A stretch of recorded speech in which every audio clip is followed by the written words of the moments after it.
Sumayin niyo po ang kapayapaan. Ito po ang inyong lingkod kay Kristo, Brother Tonton Kumiso. Ang inyo palang lingkod ay narito po ngayon sa tahanan po ni Tatay. Baka gusto niyo rin siyang makilala, bigay ko sa kanyang pagkakataon sapagkat hindi ako nag-iisa. Nandito po si Pastor. Pastor. Sa lahat ng nanonood ngayon sa ating video taping program, binabati po kayo mga kaibigan sa pangalan ng ating pong pagligtas pong Hesus Kristo. Kasama ko si Pastor ngayon upang sa noon ipabatin man lang at ipaalam sa inyo kung bakit ako mula sa pagkapare hanggang doon sa pumasok ako sa Iglesia ni Cristo. Hanggang ngayon andito tayo ngayon sa loob ng tunay na Iglesia ng Diyos, ang Seventh-day Adventist, mga kaibigan.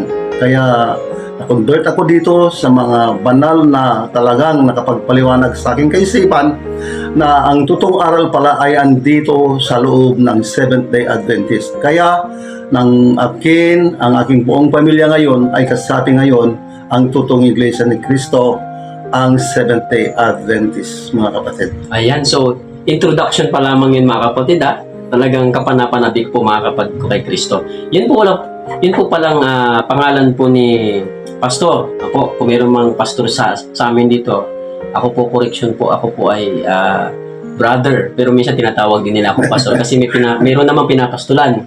Kaya kung saan kayo nabibless, okay lang po yun.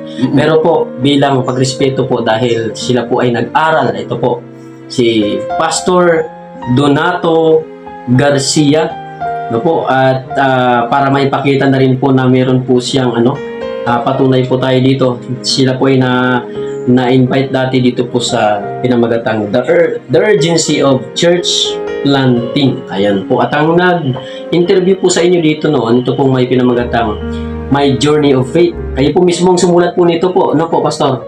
Ayan, yung mga testimony po dito. Ako mismo ang sumulat dyan pagkatapos ini-print dito ngayon sa ating Price Magazine ng Seventh Adventist. At para mabasa po. Kasi po, mabasa nila. yes, para ma-bless din naman yung iba. Yung mga kasapi natin ngayon sa ating iglesia. Kasi hindi naman lahat na pupuntahan ninyo, pero sa pamamagitan po nito po, Pastor, ay pwede pong marating po nito. So ito po ay conversion story ng ating pong mahal na kapatid na lingkod ng ating Panginoong Diyos na walang iba, kundi si Brother or Pastor Donato F. Garcia, mga kapatid. So, may nais po kung gustong itanong po. Ano yun, mga kapatid? Ayun, yan po. Maganda po to. Papaano ang katulad po ninyo na kayo po ay nag-aral ng pagkapare? For how many years? Kayo na po bahalang magkwento mamaya.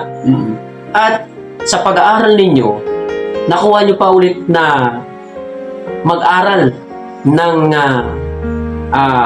pagka-iglesia ni Cristo. Ayan. Totoo yan. Tapos ngayon po, ay kayo po ay dinala ng inyong pag-aaral dito po sa pananampalatayang Seventh-day Adventista del Séptimo Día. Paano po nangyari po yun? Pwede niyo po bang ilahad po dito? Ganito ang aking history of my life, being a servant of the Lord or God. First of all, I want to tell you about the story of my life. When I am a parish priest of the Iglesia Pilipina Indefinite. This is my story. Before I convert to the IFI, first I'm a graduate of BS Agriculture. For 4 years in Manila, my friends. Then afterwards, I met the late Bishop Bagni of the another side of the Aglipayan Church, for which he invites me to join the church. And then he tells me if I want to serve the Lord.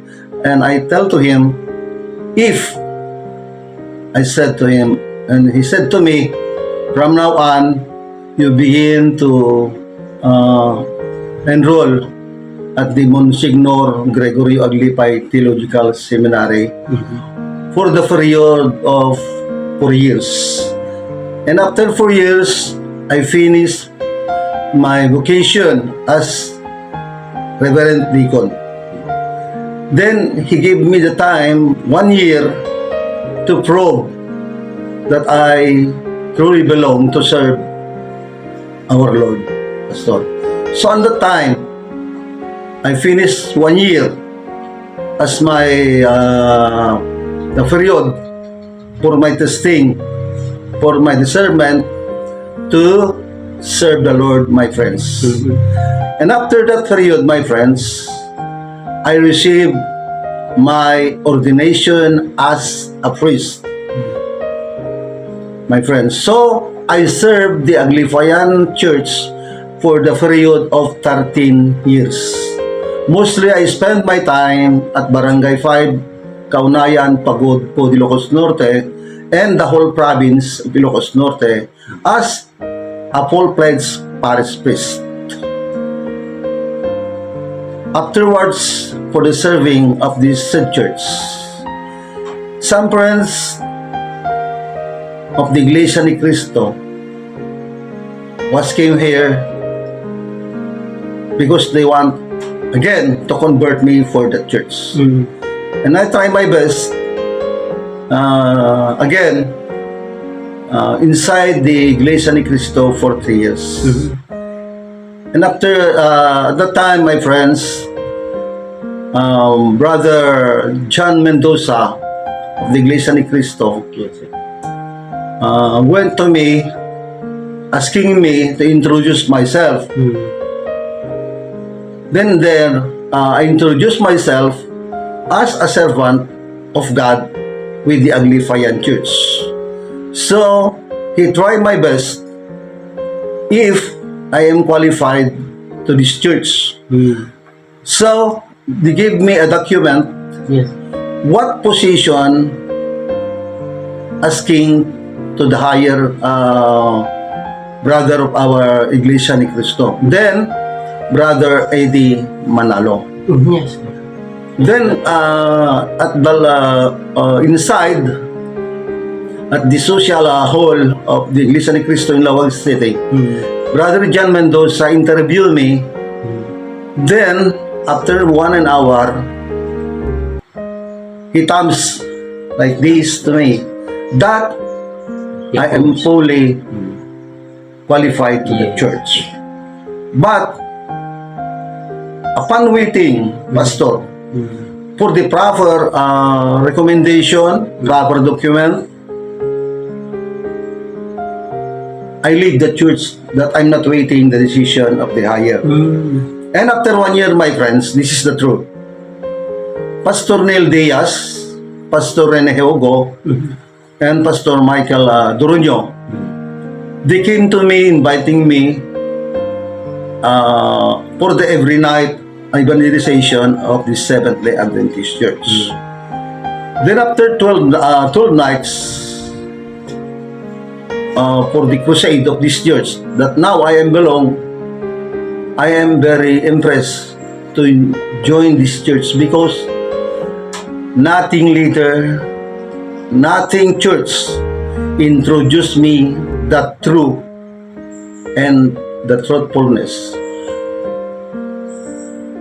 writing in the Holy Bible. And on this time, I read from the book of Exodus at verse 8, saying, and I ponder, this is a proper day for me to assembly with God, the day of Saturday. So, and then, I am converted to be a member of this church now, Pastor, including my wife and my whole family. We are now belong to the true church, the Seventh-day Adventist Church now. So, I thank you very much for this time that you interview me. What is the basic story of my life during serving two churches and this church now that I am belong? Okay, the Seventh-day Adventists give me the time to probe again if I am qualified to preach the word of God. Okay. After this, my friend, during my baptism, Pastor, this meron sinasabi na miraculous of our life. Yes, yes. During my baptism, before I accept to this church now, I want to introduce. Before my baptism, I don't know if it is true. Andyan kasi si Pastor Ismael Andoy, Pastor Cabason, at lahat ng mga higher ranking officers natin na sila ang ating nagbaptize doon sa Bacarre River, sa Bacarre, Ilocos Norte. Pagkatapos, ako ang nabautismohan doon sa ilog na iyan. Like our Lord Jesus Christ, this is a true. Iningat ko yung ulo ko, mga kaibigan, sa langit. Nakikita ko talaga doon na bumababa yung Holy Spirit sa akin, kagaya ng ating Panginoong Isus. Amen. Ang nangyari doon, Pastor, kumidlat. Kumidlat. Oo, kumidlat. May storm, may lightning. Honor. Kung yung kidlat na yan, tumama sa amin, Pastor, namatay kami lahat. Sabi nga, sa amin lang, kayo nun eh. Oo. Kung ano, bali, umaangat ako ng patas na, ayun, may nakikita kong galang bumaba na Holy Spirit, like Jesus Christ. Kaya, kumulog, kumidlat ng malakas. Pagkatapos, lumilim doon sa aming area. Kasi alam naman natin that Jesus Christ was baptized in the Jordan River. Diba? Tapos, bumaba yung yung Holy Spirit in a form ng dove. Tapos may nagsalita sa langit. Tapos nandun si Jesus Christ. Ang ganda nung nangyari sa inyo. Sige, ituloy niyo po. Sa hapon na yan ang talagang first miraculous of my life. Ayun po yung time na nabautismo. Oo. Hindi ako makapaniwala Na ganun. na ganun pala ang nangyari sa akin.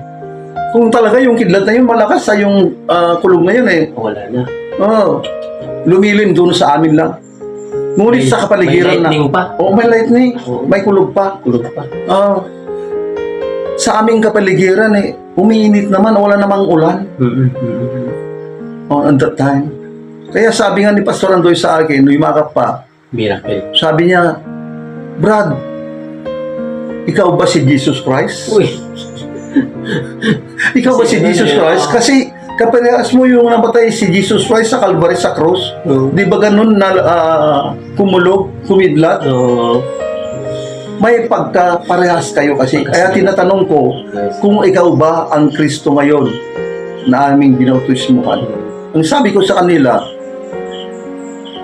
kung ano ang nakita ninyo, ayun na, wala ko nang masabi. Yan ang aking first miraculous, Pastor, nangyari during my baptism. Ibig sabihin yung reflection na nangyari kay Oo, Kristo. may reflection. May possibilidad na mangyari din sa amin. At nangyari yun sa inyo. Oo. Talagang yun eh. Kita nyo, nung bautismohan kayo, doon kumulog. Talagang gagawa ng paraan ng kaaway. Pero ang Panginoon talaga, nandoon. Andoon ang ating Panginoon. After my baptism, ang aking mission ngayon after my baptism, after my conversion to this church, Pastor, bago ako nag-mission, doon kasi sa Bacarre Church, i-proclaim ni Pastor Neil noon, siya ang ating Buding District Pastor. Pag inoy siyang tawagin, brother, ngayon tawagin natin siyang Pastor. Kaya unang mission mo ngayon sa Karasika, dito ka sa Bacarre. Siya yung nagbigay sa inyo, kumbaga, inordinahan kayo as a pastor kasi kayo ay nag-aaral ng theology. At nabanggit niyo po kanina, ito po, maputol ko lang po kayo. Nag-aaral kayo ng pagka-divinity. Doon po sa advanced studies, doon po sa AYAS, tama ho ba? Before sa AYAS. Before pa sa AYAS. I take my divinity, masteral in divinity, sa St. Andrew's Seminary. Doon pa. Under AFI, doon sa Pasay City. So another pa yung Another pa yung bali reviewer na lang yung pagkano ko sa AYAS. Pero matindi yung mga ganun talagang Sige po, ituloy po. Okay, itutuloy na natin ang ating conversion, ang ating istorya. After that confirmation, bilang temporary pastor, no? They assign me as evangelist dito sa Buyon, Bakaray, Ilocos Norte. Yes, yes. After that, for the period yata ng 1 year o 6 months yun, uli na naman, sabi nga nila, doon ka ngayon, Pastor, sa Karasin. Ayan. Kasama ko si Reynan. Alam mo si Pastor Reynan ngayon, si Pastor Dale. Sila ang mga ka-teammates ko doon, kasama si Kapireng doon sa Karasin. After 3 months, pagka-stay doon sa Karasin, sa tulong ng ating Panginoon Diyos, ay nakakonvert kami ng 36 souls. Amen. Praise God. Oo, 36 souls kasi. Oo. After kasi naman, pagkatapos ng mission namin doon, sinubok nila ako na maging temporary pastor doon sa kasi. Ayun. For the period of 6 months. Okay? For the period of 6 months, sabi nga nila, baba ka ngayon, pastor, sa Sarat, Ilocos Norte. Doon na naman kami nag-crusade bilang temporary pastor ng Seventh-day Adventist. Okay? And after that 6 months na naman, sabi nga nila, tapos na dito. Forward ka naman dyan sa Lagi Sail, Nawag City. As a temporary pastor naman doon. Doon ako nag-stay ng 6 months. Nawala ng crusade na nangyari doon. Nakatalaga ako doon ng 6 months bilang temporary pastor nila sa Seventh-day Adventist Lagi Sail, Nawag City. And after that period, I tell you, Pastor, they again forwarded me to Sinait to assemble for the sheep that have loosened door in that area. So, I take again doon my 6 months staying, being a pastor, to look for the sheep like Jesus Christ. My 6-month period, I gathered the lost sheep. I gathered all of them 21 souls doon. So pagdating sa soul winning talaga, masasabi na kayo ay talagang maraming naidala sa Panginoon. Oh, maraming na Amen talaga. po, Oh, amen po. okay. And after my 6 months staying at Sinait, Pastor Erwin Agdepa, our ministerial secretary noon, Former. former, ang sabi nga nila sa akin ng ating former minister director, si Pastor Erwin Agdepa, Pastor, move out ka doon muna. O bakit, Pastor? May problema dito sa San Pedro, Canton City na naman. Kailangan kayo dito. Kailangan ka dyan. Forward ka na dyan. Forward ka na. Maawa ka sa mga karnero doon. After that period, I went to San Pedro, Canton City. Yes. Being a full permanent church pastor. Bale, may promotional doon. Si Pastor Teta sa akin. Yes. I stayed there for 7 years. Yeah. Tagal ah. I stayed there for 7 years. At that area, it is very difficult for me. How do I assemble and look out for the lost sheep again, Pastor? Why? It is very hard for me again. Lord, sabi ko, parang hindi ko na kaya. Hindi ko na kaya yata. Doon kayo talagang na-test. Oo. Sabi ng misis ko, di ba may usapan kayo ng Ama sa taas na you preach the word of God Oo nga. to the whole nation of the world. Ayun. Yan ang sabi ng Mrs. Ilocano. Sabi ko, darling, Lord, forgive me. I am only joking for my wife. But if you want me to serve in your holy name, Lord, I ask and pray, please help me. Yes. It is very hard for me, this work. But in your request for me, I do my best. Oh Lord, please help me. For the period of for the 7 years. Mahirap naman sabihin natin, baka mayabang si Pastor Garcia, sinasabi yung mga nanonood natin. Hindi. Alam nyo, Ang katotohanan lang every month yung baptism Opo. natin. Alam nyo mga kapatid, kung may pagmamayabang man tayo ang Panginoon, nababanggit lang po ni Pastor Garcia, ni Pastor Donato, kasi itong ating pinag-uusapan, hindi po ito biro. Kaya kailangan makita natin yung dahilan at yung anong naging rason ng pundasyon ng kanyang naging pananampalataya bilang mananampalatayang Seventh-day Adventist. Ako po may tanong pa po sa inyo bago tayo magtapos po. Pastor Donato, kumusta naman kayo bilang mananampalatayang Seventh-day Adventist? Ano po yung napil ninyo sa kung itatanong man sa inyo na pagkukumparahin dun sa inyo nung kayo po ay Catholic at Iglesia ni Cristo sa pagiging Seventh-day Adventist ninyo, ano po yung katotohanan na alam ninyong natutuhan ninyo, talagang niyakap ninyo? At this point, Pastor, ito po ang katotohanan. Dito ko talaga na ramdaman na talaga, I am feel, and I am proud to say, inside of me. Amen.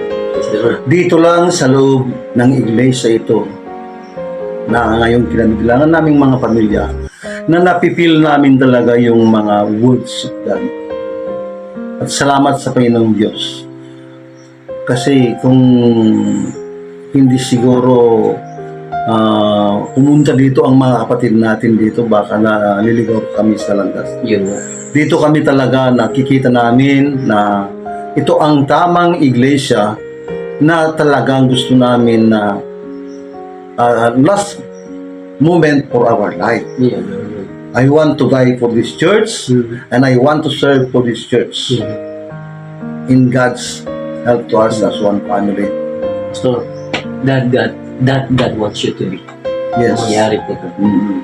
So, Pastor, kung meron man kayong gustong kung meron man kayong gustong iwanan na mensahe sa mga makikinig, yung mga nagpapasya, natanggapin ang katotohanan dahil tiyakap nyo nga sa madaling salita, itong pananampalatayang ito yung pinili ninyo. Ano po yung gusto ninyong sabihin? Yung pundasyon na nalaman yung katotohanan na dapat nilang arukin, yung dapat nilang alamin para sila po ay makatakas doon sa hindi pagkaalam ng katotohanan.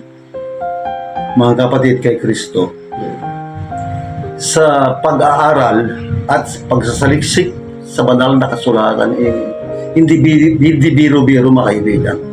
Dapat saliksikin natin lahat ang bagay na katotohanan doon lamang sa banal na kasulatan na iyan. Kagaya ngayon mga kaibigan, di ba dati kami mga pamilya Sunday watch kami, o ibig sabihin noong hindi ka pa dito sa loob, puro ang aming pagsamba, di ba? Tuwing linggo. Linggo. Ngayon, Sabado na. masasabi ko sa inyo, I want to invite you, all my friends, to join the day of our Lord, Saturday, the only day that had been restored, sanctified by our Lord God. Kaya mga kaibigan, malapit na ang panahon. Let's join our hands in praising the true day of the Lord, Saturday. Kaya mga kaibigan, tingnan nyo ngayon. Sa aking present situation, bali dalawa ngayon, Pastor. Mga kaibigan, kagaya ng sinabi ko sa iyo kanina, this is the proper day. No? Ito ang tamang panahon na tayo ay bumalik kay Jesus Christ. Yes, ito nga. Paano natin gawin na bumalik kay Jesus Christ? We asking His forgiveness. And after His forgiveness, that we feel na tayo ay mapuforgive, dapat kung si Jesus Christ ay nag-preach doon sa mga synagogue noon, araw ng Sabado yan. Tingnan natin mga kaibigan, Luke chapter 4 at verse 16. Maliwanag doon na mababasa natin na mula doon sa bayan ng Galilee. Yes. Hanggang doon na siya ay lumalakad papunta saan? Sa mga synagogue. Doon sa Nazareth. Anong ginawa ng ating Panginoong Hesus doon? Pumasok sa loob. Bakit pumasok sa loob? Tumayo doon sa pulpit, nagbasa siya ng banal na aklat. Sa anong araw mga kaibigan, ipapatunay ko sa inyo, araw ng Sabado iyan. Ano ang kanyang binabasa sa Holy Bible? Matatagpuan natin doon mga kaibigan. Ang binabasa niya ay ang sulat ng Prophet Isaiah mga kaibigan. Kaya ngayon, ito ang nagpapatunay na kung talagang minamahal natin o tinatanggap ng ating Panginoong Kristo, bakit half-hearted pa ang ating mga puso? May nakasulat doon na sinasabi na ang gusto ng ating Panginoong Jesus Christ ay full surrender, Pastor. Yan ang sinasabi niya. Kung kayo ay minamahal ninyo ako, you full surrendered your heart to me, not half-hearted surrender. Kasi I don't open the window of the heaven for you. Yes.